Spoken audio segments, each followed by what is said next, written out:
old school about this. I have paper notes. I'm also sort of incapable of reading my own slides. So, and a lot to say. I was asked relatively late in this to come and speak. One of the other speakers was unavailable. So I tried to pull together really quickly a couple of ideas to talk about. And I think it'll dovetail nicely into the conversations we've had with Martha, with Nathan, and with Toby. So about me, I'm a director of sustainability with AS+GG and its Carbon Lab. We've been doing high performance building design and materials research now for going on 20 years for our projects. Myself, 35 years experience as an architect. I've acted both as the consultant, also acted as the owner, which is a really interesting place because that gets back to sort of Toby's conversation about what it's like on the other side of the fence when you're having these conversations about design and cost and constructability. I've spent probably 20 years now on major programs. Some of those include Masdar, London 2012, California High-Speed Rail, and a number of other major military programs. I like to say that I've done everything from an outhouse for a Marine in Afghanistan to one of the tallest towers in Central Asia. And so it's given me a really wide view of what we do, how we do it. The conversation for today that I'm going to have is what is the future of the carbon economy? The carbon economy can be broken down, I think, simply into a couple of key ideas. It's about operational carbon, it's about embodied carbon, it's about the climate, it's about how we're going to bring all of those things together. So I hope with this few set of slides, we'll be able to talk through some of those ideas. First, let's talk about what we'll talk about today. The shift to renewable power for generation. We'll talk a bit about lowering embodied carbon for facilities. We'll talk about the shift to life cycle carbon analysis. We'll talk a little bit about changing climate and resilience and how that's going to affect our design going forward. And then just some concluding thoughts about how all of this ties together. So let's jump in and talk about the shift to renewables for power generation and what does that mean for us and where we are in that place in the world. Where we are today, PV is now the cheapest form of energy production we have anywhere on the planet. It outperforms nuclear, wind, hydro, geothermal, fossil fuels. And it's an interesting place that we found ourselves in. It was not something that people expected 20 years ago, but here we are today. Fusion is interesting as a power source, but for my entire life, since my childhood, fusion has always sort of been, oh, it's just 40 years away. Today, we're incredibly close. We now have research reactors that are up and running. We've actually achieved ignition in a number of those reactors. So now we're at a place where we can actually create the fusion, which is an interesting place in the technological curve, because now we've gone from theory to application. The next step of that is really the commercialization of it. And I'll talk a little bit about that technology curve and where the evolution of these things tends to go in a few more slides on this. Small scale fission is also becoming a power source that's being investigated. There's a lot of conversation recently that data centers use so much power that we now need to find alternative power sources for them. And there's a lot of proposals around using small scale, neighborhood scale, nuclear fission reactors, which is a really interesting place. I'll sort of stop at that point and give you something to ponder. Each and every one of us in this room right now, with the digital devices we have, all of the connected things we're involved with, we each on an annual basis use the same amount of energy as a small refrigerator for each and every person in this room. And we don't think about that. We think, oh, I charge my phone. I charge my computer. There are the servers in the office. There is a vast infrastructure of technology that sits out there that has to support all of that and make all of that possible. And so when you stop and think about the real impact of your digital world, think about that footprint of that energy. And we'll talk a little bit about that sort of further on in the slides about what that means for us. PV technology is going to continue to improve. I'll show you a couple of slides about that. If you go back to 1953, and you look at the original Vanguard satellite, it's about this big. It's a small cantaloupe, a large softball. It has about 12 PV panels on it. Each one is about the size of a postage stamp. And when those were made, each one of those cells cost $25,000 in 1953. Today, we can cover an entire house for that cost. And so there is the development of technology, the commercialization of the technology that drives down cost. And a lot of the work that we do around the design and thinking about the future of technology and manufacturing comes down to those innovations. And those successful innovations are the ones that eventually become commercialized, become commodity. And that's a really interesting place in terms of technological change. And so if you're looking at a future, where are things going to go? You're looking at research, you're looking at commodification, trying to understand where in that spectrum is a product. PV costs, of course, are going to continue to decline. They get cheaper, they get better, they get faster, not unlike data. Battery storage is also rapidly improving in terms of capacity, safety, lower carbon. There is an immense amount of research around battery technology. We realized very quickly, TV, great power source, when the sun's out. How do we manage getting a net zero building where we need to generate the power we need for the day, but also generate the power we need for the night? And what are the transitional tools and techniques that we're going to use to get there?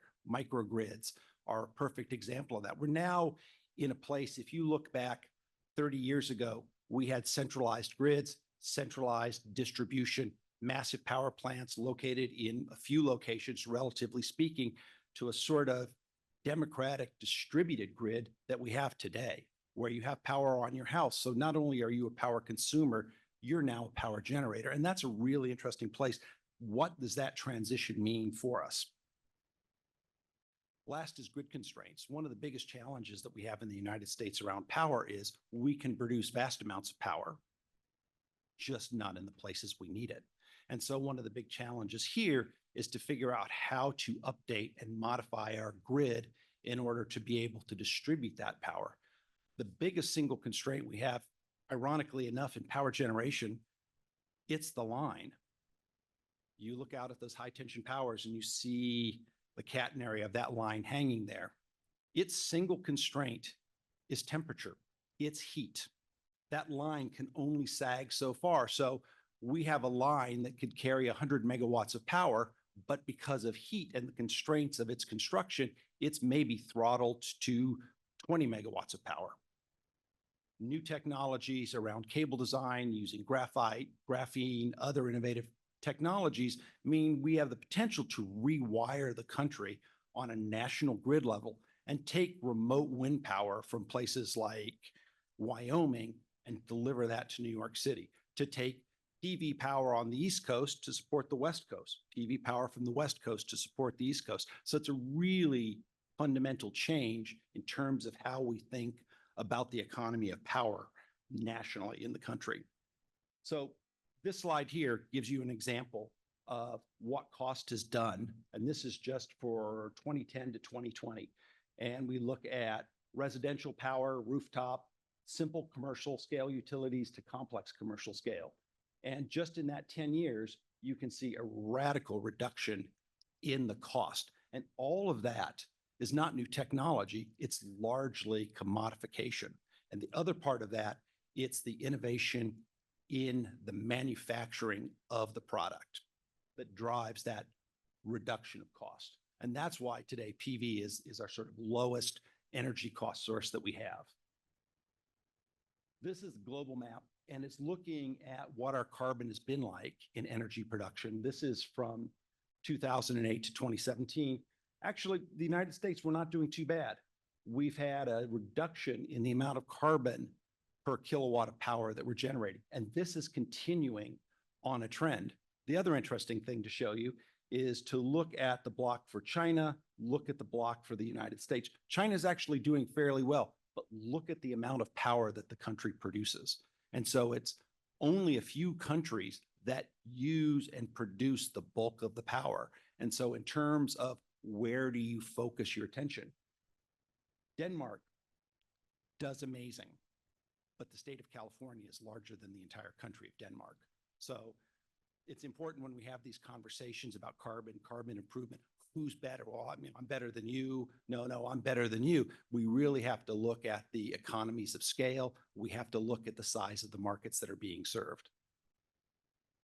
So let's talk about the next item, which is the shift to lower embodied carbon. We've talked a little bit about the operational carbon. We'll shift and talk about the embodied carbon for the projects. Lots of low carbon materials that exist out there. And some of those low carbon materials, steel, concrete. I'll talk a little bit about concrete because that's really a place where we're doing a lot of innovation in the work that we're doing at AS+GG.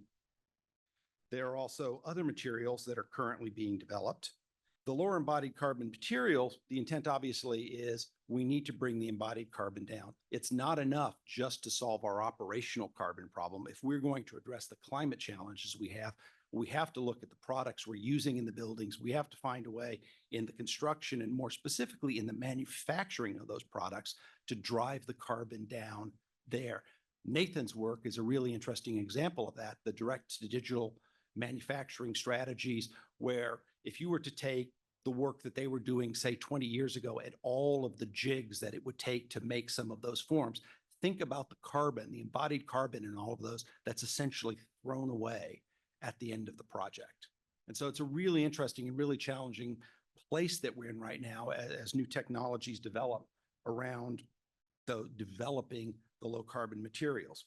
There are also new materials that are being developed. There are synthetic aggregates that are being used in concrete. There are new supplementary cementitious materials that are being used. We're seeing graphene being developed for a lot of products. We're seeing new fabrics, new textiles that are being used in new and interesting ways. So it's a really interesting place we are in the world right now in terms of the technology, the development of those materials, in terms of research, in terms of development. The next step is where we're all involved, and that's the application of those materials. And so the sort of message there is, we're not just looking at what we use today, we're looking at what we should be looking for what we could be using tomorrow. And so you always need to have a forward look. A gimlet eye, to be sure.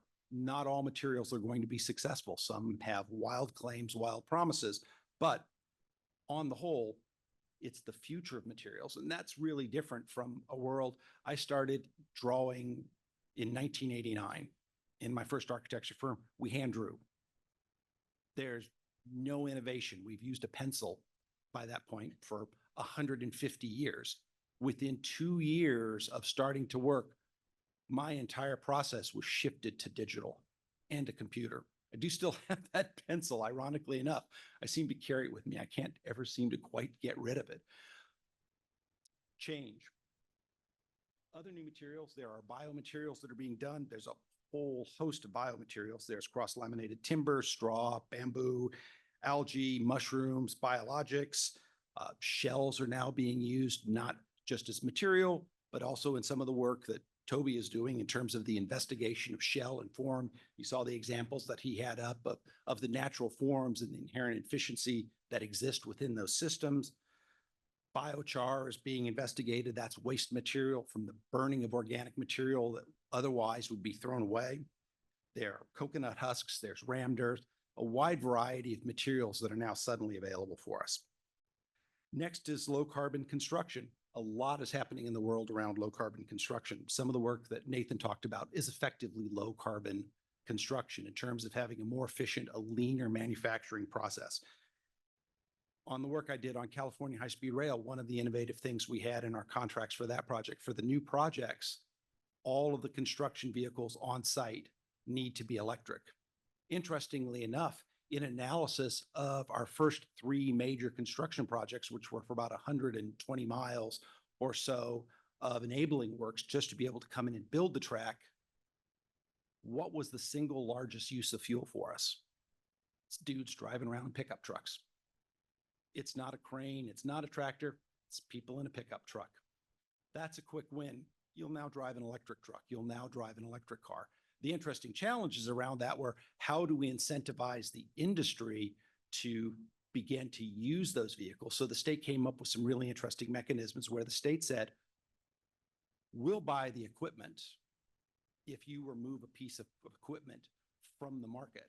And what we did is created a supply chain where new products come in, old, very inefficient projects are taken out of the market. And so gradually the idea is to begin to move those products in, to be able to use a couple of big projects to prove the viability of the electric systems for the construction of the facilities.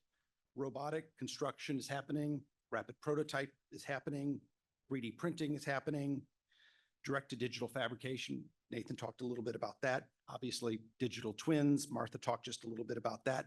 5D is a really interesting place where we're modeling not just the design of the building, but we're modeling the construction of the building, the sequencing of the work. And that becomes interesting in some of the other conversations around how do we do more efficient construction? And concrete is a great example. I'll talk about that just in a second. That gets us to use less. And that was something that Toby mentioned in his conversation. So what does use less mean? A couple of examples I can give you. Recently, I was involved with the Marin County concrete strategy. And the intent there was for Marin County to come up with a set of code regulations that could mandate lower carbon concrete for construction. We had contractors, suppliers, engineers, architects, all involved in the process and regulators to come up with a strategy. At the end of a year of research, what did we learn? In the vast majority of cases, the concrete that we're using, most of it is used in relatively low strength applications. Think about housing, think about sidewalks, think about roads. Do we really need 4,500 PSI for a concrete sidewalk? We actually don't. We can do that with 2,000 PSI concrete. So there are opportunities to look at the design for purpose, minimize the materials.